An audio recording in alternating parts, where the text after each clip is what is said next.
बिस्मिल्लाहिर्रहमानिर्रहीम। टेस्टी। जी हाँ, आज हम बनाएंगे बहुत ही टेस्टी और बहुत ही हेल्दी कद्दू का रायता। कद्दू ना सिर्फ दूध हजम होता है बल्कि हाफजा तेज़ करता है, कब्ज़ कुशा होता है, मैदे की जितनी भी बीमारियां हैं उसका बहुत अच्छा इलाज है। इसका मिजाज क्योंकि सर्द होता है इसलिए ये जिस्म की गर्मी को निकाल बाहर करता है। किचन की शदीद गर्मी से अगर आप बचना चाहते हैं तो आप ये कद्दू का रायता बना के घर वालों को खिलाएं। वो पूछेंगी भी नहीं कि आपने आज क्या सालन बनाया है, क्योंकि ये सालन का बहुत अच्छा मुतबादल है। कद्दू ना सिर्फ बीपी को नॉर्मल करता है बल्कि कोलेस्ट्रॉल को भी नॉर्मल करता है, कुव्वत मुदाफ़ियत को बढ़ाता है। तो ये तो थे इसके फ़वाइद। इसके नुकसानात क्या हो सकते हैं वो भी आज की इस वीडियो में आप जानेंगे। तो चलें आज की इस रेसिपी का आगाज़ इस दुआ के साथ करते हैं कि अल्लाह आप सबका दस्तरखान सजाए रखे और हम सबको सेहत और ईमान का रिज़्क अता फरमाए। तो यहाँ पे पैन मैंने चूल्हे पे चढ़ा लिया है, उसमें ऐड करेंगे कद्दूकश किए हुए कद्दू। आपने जिस क्वांटिटी में रायता बनाना है उसी हिसाब से आपने कद्दू ऐड करने हैं, ठीक है। मैंने यहाँ पे एक दरमियाने साइज़ का कद्दू हाफ कद्दूकश करके लिया है। इसमें थोड़ा सा पानी ऐड करेंगे, जस्ट 3 से 4 चम्मच के हिसाब से, क्योंकि कद्दू में ऑलरेडी बहुत पानी होता है।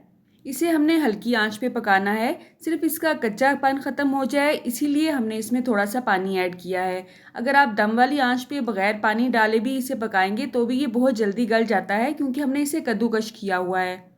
यही रेसिपी आप पेठा कद्दू से भी बना सकते हैं, लंबे वाले कद्दू से और गोल वाले कद्दू से सबसे बना सकते हैं और सबकी अफादियत भी एक जैसी ही है। कद्दू खाना सुन्नत रसूल भी है। अक्सर बच्चे कद्दू नहीं खाते हैं, अगर आप कद्दू का रायता बना के उन्हें देंगे तो इंशाल्लाह वो बहुत शौक से खाएंगे। इसके अलावा नमकीन कद्दू की रेसिपी आपको मेरे चैनल पर मिल जाएगी, उसका लिंक आपको डिस्क्रिप्शन बॉक्स में मैं दे दूंगी। अगर वो बना के आप बच्चों को देंगे तो इंशाल्लाह बच्चे फरमाइश से आपसे बनवाएंगे, क्योंकि उस रेसिपी में हमने सुरख मिर्च का इस्तेमाल नहीं किया है, तो बच्चे बहुत आसानी के साथ और मज़े के साथ उसे खा लेते हैं। तो कद्दू अल्हम्दुलिल्लाह हमारे अच्छी तरह से गल चुके थे। उसके बाद हमने उसे ठंडा कर लेना है। अगर आप गरम गरम कद्दू ही रायते में डालेंगे तो दही जो है वो मज़ीद खट्टा हो जाएगा और जो टेस्ट है रायते का वो बिल्कुल चेंज हो जाएगा। तो आपने इसे ठंडा करके ही रायते में ऐड करना है।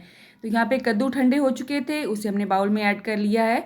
इसके अलावा इसमें लेंगे टमाटर, थोड़ी सी सब्ज़ मिर्च और प्याज बारीक बारीक से चॉप करके आपने ये तीनों चीज़ें लेनी हैं। टमाटर का छिलका भी मैंने रिमूव कर लिया है और जो मोटे वाले बीज थे वो भी मैंने रिमूव कर लिए हैं, क्योंकि वो हमारी किडनी के लिए बिल्कुल भी अच्छे नहीं होते हैं।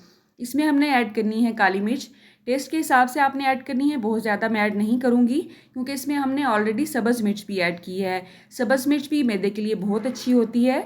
टेस्ट के हिसाब से आपने इसमें नमक ऐड करना है। पिंक साल्ट सेहत के लिए बहुत अच्छा होता है।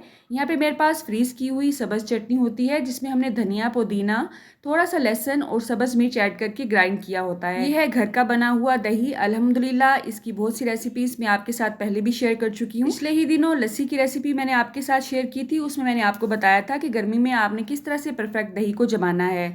तो तमाम अज्जा में डालने से पहले आपने दही को अच्छी तरह से फेंट लेना है, ताकि इसमें कोई भी गुठली बाकी ना रहे और मिक्सिंग में आसानी हो। अच्छी तरह से मिक्स करने के बाद आप देख सकते हैं इसका किस तरह का टेक्सचर है। अगर आप इसको ज़्यादा पतला रखना चाहते हैं तो आप इसमें दही की क्वांटिटी को ज़्यादा कर सकते हैं, ठीक है। आप इसमें शिमला मिर्च ऐड कर सकते हैं, खीरे भी ऐड कर सकते हैं, या यूं कहें जो चीज़ आपके घर वालों को पसंद है वो ऐड कर लें, जो चीज़ नहीं पसंद करते हैं वो आप उसे स्किप कर सकते हैं।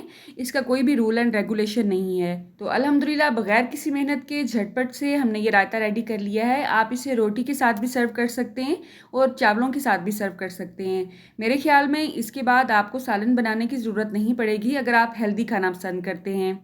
1 किलो कद्दू या आधा किलो कद्दू अगर आप एक ही दफ़ा कद्दूकश करके उबाल के रख लेते हैं तो हफ्ता भर के लिए वो फ्रिज में बिल्कुल ठीक रहते हैं, इन्हें कुछ भी नहीं होता है। जब भी आपका रायता खाने का मूड हो आपने उन उबले हुए कद्दूओं को यूज़ करना है, अपनी पसंद से वेजिटेबल्स को ऐड करना है और आपका रायता रेडी हो जाता है। हर चीज़ की ज़्यादती बुरी होती है, अगर आप ज़्यादा कंज्यूम करेंगे इसे तो आपके पेट में गैस भी हो सकती है। तो आपने इसे मोतदल अंदाज में यूज़ करना है। आप कहाँ से और किस सिटी से मेरी वीडियोस को वॉच करते हैं कमेंट बॉक्स में अगर आप मुझे बताएंगे तो मेरे लिए कि नाम से कम नहीं होगा। अल्लाह आप सबको सेहत और ईमान का रिस्क अता फरमाए और हम सब के रिस्क में कसरत से ज़्यादा बरकत और आसानी अता फरमाए। रुके रुके सुने, जाने से पहले वीडियो को लाइक कर दें, अच्छी लगी तो शेयर कर दें और सब्सक्राइब करने के बाद बेल का आइकन भी ज़रूर प्रेस करें। जज़ाकल्लाह। मेरी नेक्स्ट वीडियो तक अल्लाह हाफिज़।